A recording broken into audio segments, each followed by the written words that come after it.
अस्सलामुअलैकुम, welcome back. कैसे हैं जी आप सब लोग? अल्लाह पाक आप सबको खुश रखे, आमीन जी। ये सुबह का टाइम है, नाश्ता कर लिया था हमने, तो ये नाश्ते के बाद का टाइम है।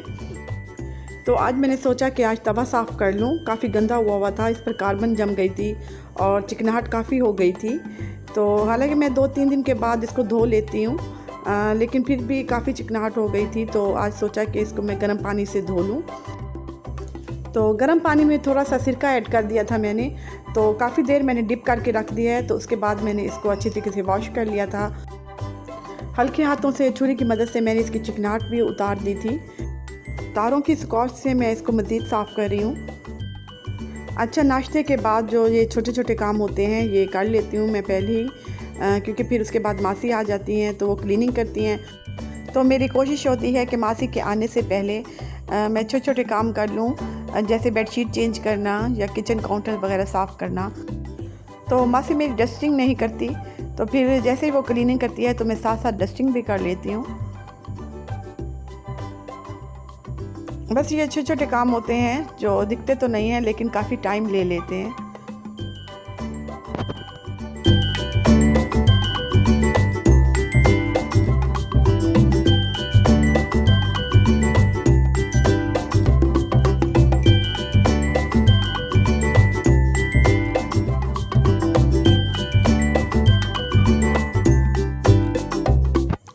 अच्छा जी, मासी भी आ गई थी और वो कर रही हैं यहाँ पर क्लीनिंग। तो मासी जब मॉप लगाती हैं तो मैं पानी में थोड़ा सा सिरका और सर्फ और थोड़ी सी फ़िनाइल ऐड कर देती हूँ, क्योंकि अब गर्मियाँ आ गई हैं तो काफ़ी चूंटियाँ आ जाती हैं, किचन में भी आ जाती हैं। तो मेरे घर तो चूंटियाँ बहुत ज़्यादा हैं। उसके एक रीज़न ये भी है कि साथ लॉन है तो आम का पेड़ है, और आम के पेड़ पर बहुत मोटी मोटी सी चूंटियाँ होती हैं, तो काफ़ी एहतियात करनी पड़ती है। अगर चूंटियाँ बहुत ज़्यादा तादाद में है तो आप पानी में थोड़ा सा नमक भी ऐड कर सकते हैं। नमक डालने से काफ़ी हद तक चूंटियाँ ख़त्म हो जाती हैं। तो मैंने कई दफ़ा कहा है अपने हस्बैंड को कि ये आम का पेड़ कटवा देते हैं, क्योंकि इसी वजह से हैं बहुत ज़्यादा घर में चूंटियाँ। लेकिन मेरे ससुर नहीं मानते, वो कहते हैं कि फलदार दरख्त को कभी नहीं कटवाना चाहिए। तो बस जी, यहाँ पर मासी ने झाड़ू दे दी थी और बाकी कपड़े पड़े हैं जो मैंने अभी समेटने हैं और डस्टिंग भी करनी है। तो आपको बाहर का मौसम दिखा दूँ। रात को बारिश हुई थी, तो ये देखें जी फ़र्श यहाँ पर। लेकिन जिस दिन मैंने वॉइस ओवर की है इस वीडियो पर, तो उस दिन तो बहुत ज़्यादा गर्मी पड़ रही थी, बल्कि पिछले 2 दिन से गर्मी है।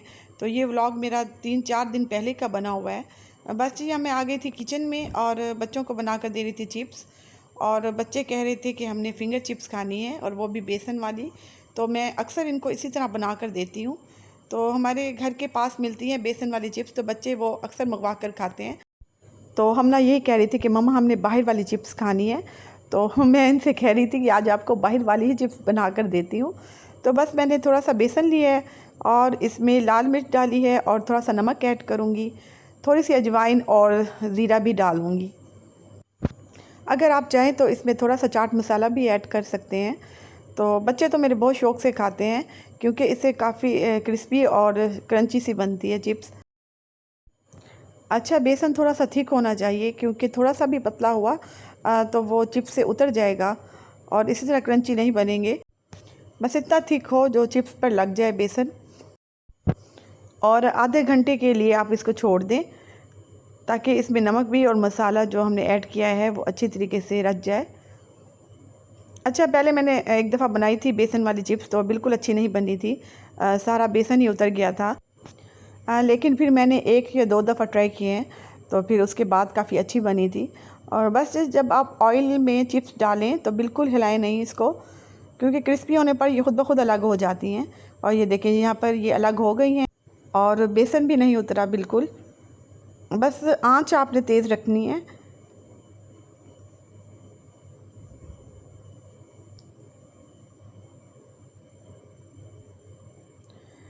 बस यहाँ पर चिप्स बन गई हैं और बहुत मज़ेदार बनी थी।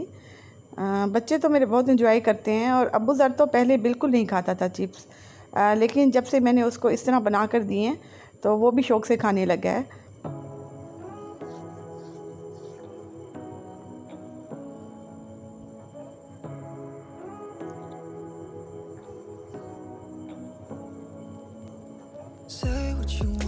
बस जी ये टाइम होगा तकरीबन 6 बजे का और शाम के 6 बजे का। और हमना को मैंने नहला दिया था क्योंकि आज रात को शादी पे जाना है।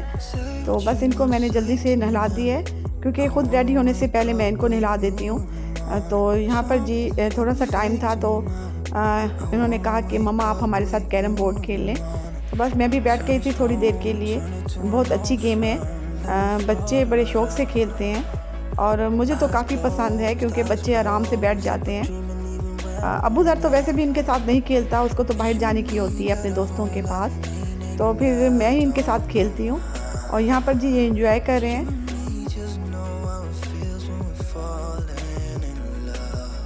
तो हमना खेल रहे हैं तो मैंने सोचा कि कपड़े प्रेस कर लूँ जो आज पहन कर जाने हैं, क्योंकि लाइट का कोई भरोसा नहीं है कब चली जाए। गर्मियों में तो वैसे भी बहुत जाती है लाइट। तो बस ये ब्राउन कलर का सूट था, उस पर रेशम का काम हुआ है। तो मुझे काफ़ी दिन हो गए थे ये सूट पहने हुए, ब्राउन कलर का शौक़ हो रहा था तो मैंने सोचा कि आज ये पहन कर जाऊँ। रेशमी सूट तो वैसे भी बहुत कम पहने जाते हैं, मोस्टली लीलन और लॉन ही चलती है। फंक्शन हो, कोई पार्टी हो तो तब रात को चल जाते हैं, लेकिन फिर भी मुझे रेशमी सूट अच्छे लगते हैं और मैं बनवाती हूँ ज़्यादा। तो हर सीज़न के ही बनवाते हैं तो फिर रेशमी भी बनवा लेती हूँ क्योंकि उनके ऊपर जो एम्ब्रॉयडरी हुई होती है काफ़ी खूबसूरत होती है और काफ़ी अट्रैक्ट करती है रेशमी पर। तो हमारे मुल्तान में तो वैसे भी हर किस्म की कढ़ाई का रिवाज है और वो रेशमी कपड़े पर ही होती है। और मेरे जो जहेज़ के सूट थे रेशमी थे, रेशमी कपड़े पर ही कढ़ाई हुई थी। अब तो फैशन नहीं है इतना कढ़ाइयों का, पहले बहुत ज़्यादा होता था, अब तो फैंसी वैरायटी के ही आए हुए हैं। और यहाँ पर जी हमना रेडी हो गई थी और हमना दिखा रही है जी आपको कपड़े, और हमना कह रही थी कि मम्मा मेरी मूवी बनाएं, और ये शूज़ पर फोकस करवा रही है क्योंकि एमरजेंसी में शॉपिंग हुई है तो कल ही इसका शूज़ आया है। और यहाँ पर जी ये बाल स्ट्रेट कर रही है। अच्छा, इसके बाल है कर्ली, तो ये से काफ़ी वहम सा होता है कि मेरे बाल स्ट्रेट होने चाहिए, तो ये ख़ुद ही अब कर लेती है। माशाल्लाह से इसको प्रैक्टिस हो गई है। ये देखें जी इसके बाल स्ट्रेट हुए अच्छे लग रहे हैं। तो ये हेयर स्टाइल को लेकर काफ़ी परेशान करती है। जब भी मैं इसकी पोनी टेल करती हूँ तो ये काफ़ी नखरे दिखाती है कि मेरे बाल यूँ अच्छे नहीं लग रहे, तो इसलिए ये ख़ुद ही अब स्ट्रेट कर लेती है। और जी यहाँ पर मैं भी रेडी हो गई हूँ और मैंने सोचा कि एक क्लिप ले लूँ। और पीछे आप देख सकते हैं कि किस तरह कपड़े भी पड़े हैं और टॉवल वगैरह भी इसी तरह पड़े हैं। तो जब शादियों पर जाएं तो इस तरह तो होता ही है। फंक्शन हॉल हम काफ़ी देर से पहुंचे थे क्योंकि जैसे आपको पता है कि मेरी माशाल्लाह से जिठानी भी है और बहुत सारी देवरानियां हैं। उनको तैयार होते हुए और उनके बच्चों को तैयार होते हुए काफ़ी टाइम हो गया था, लग गया था। तो बस आते ही खाना स्टार्ट हो गया था। तो जी यहाँ पर जी हम खा रहे हैं जी खाना, एंजॉय कर रहे थे और काफ़ी मज़ा आ रहा था। इतनी गर्मी नहीं महसूस हो रही थी। हमारे क्लोज़ रिलेटिव थे तो इसलिए भी ज़्यादा एंजॉय किया। तो कभी कभी अगर फैमिली में इस तरह के फंक्शन हो तो काफ़ी एंजॉय करते हैं और बड़ों से ज़्यादा बच्चे ज़्यादा एंजॉय करते हैं। और ये देखिए जी यहाँ पर हमना एंजॉय कर रही है।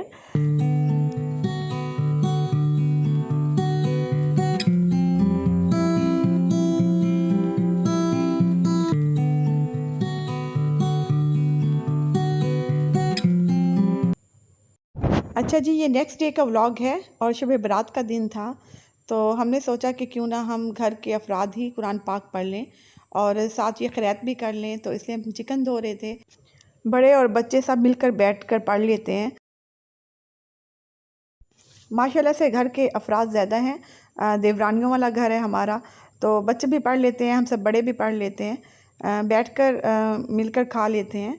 तो बस जी यहाँ पर मेरे ससुर ले आए थे चिकन क़िरात के लिए और मैं बना रही थी यहाँ पर चिकन कढ़ाई। यहाँ पर सब कुरान पाक पढ़ रहे हैं। हर साल मेरी सास ही ये एहतमाम करती थी। ये पहली शब बारात है, वो हमारे साथ नहीं है, तो काफ़ी उदास हो रहा था दिल। तो बस जी कहीं से आ गया था ये हलवा और नान, और ये भी मैं साथ साथ बच्चों को दे रही थी। तो हमारे मोहल्ले में काफ़ी खैरात बढ़ती हैं, तो और साथ में कुकिंग भी कर रही थी।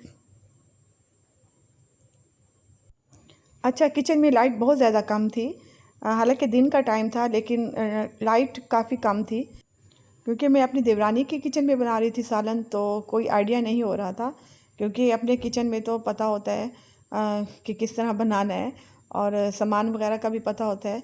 तो बस जी यहाँ पर जी मैं डाल रही हूँ दही। अच्छा, सालन बहुत ज़्यादा टेस्टी बना था जिस तरह मैं सोच रही थी।